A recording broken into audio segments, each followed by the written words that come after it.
blog post about Barack and Hillary. You did? I haven't read it. And what I'd said was that, you know, the generational, because I talk about generations in the book as well, and I said it's really not about male or female, it's more about generations now, because Barack is a Gen X, Hillary is a boomer. And if you look at the Gen X following that Barack is getting and the Gen Y following, it's phenomenal. And it's because he's speaking their language and he's controlling his audience of who he's reaching. So he's using all the high-tech approaches to get his people interested in his campaign. And Hillary, on the other hand, is still, in my opinion, using tried and true methods versus newer and innovative ways to reach the public. It was clear in the debate last night. She needed to kick it out of the park, and she had some great moments. She needed to kick it out of the park. And the problem is, with the two of them, I think, is that he connects. And he connects with everyone. I don't know what his magic is necessarily, but he's connecting. You can see it. People going, yes. The control in that example, I think Hillary controls her emotions to her detriment. She's not showing who she really is so that we can't connect to her. We feel like there's a little bit of a wall. We know that she's efficient and smart and would make a great president. I think most people sense that. But our hearts aren't touched by her. Whereas with Barack, there's an opening there. And he's controlling his direction through that very ability to connect with the heart. And the question is, would he make a great commander-in-chief? And her job is to say, no, he wouldn't, and here's why. But it's hard for her not to get hysterical about it. She can't get hysterical. No, that doesn't work and you for can't a negate female. heart. So when you have two types of leaders up, and I coach and consult with leaders, as you know, you can't teach heart. So as a control freak, if you're a driver personality and you're getting things done, but you're not showing people that you're compassionate, empathetic, concerned, they will not, people will follow a leader to the ends of the earth if they think you care. I don't know that the public thinks that she cares them. She cares about the country. It appears she's running for her. I know she's not. No, I don't. It appears, I know, I think I know she's not. Yes. You're so right about this. It's authenticity, too. Yes. I know that word is overused. It is, yeah. On television, you see people speaking, interviewing people, and you think, they're the real thing.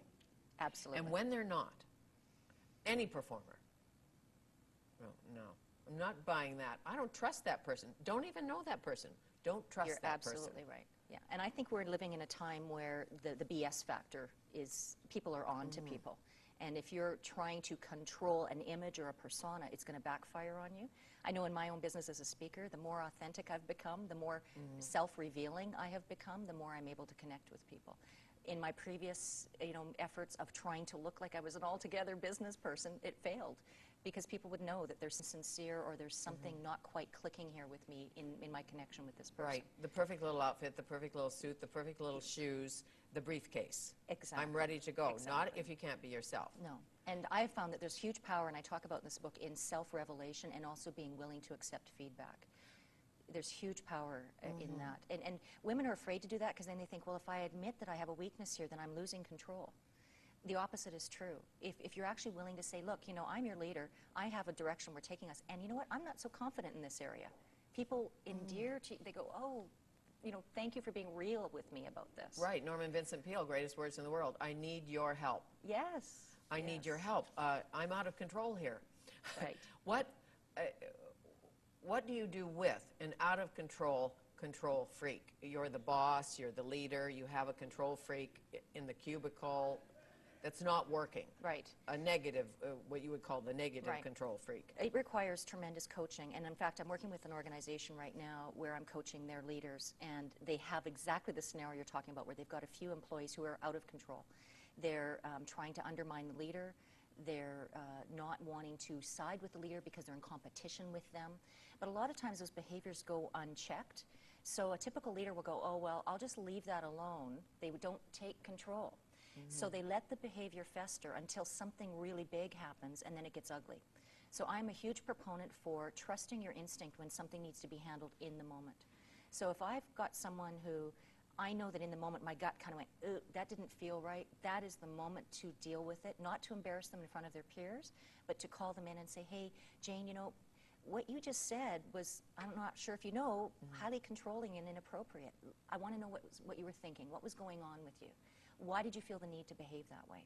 And then my job is to inspirationally coach them to new, and I think that's every leader's job.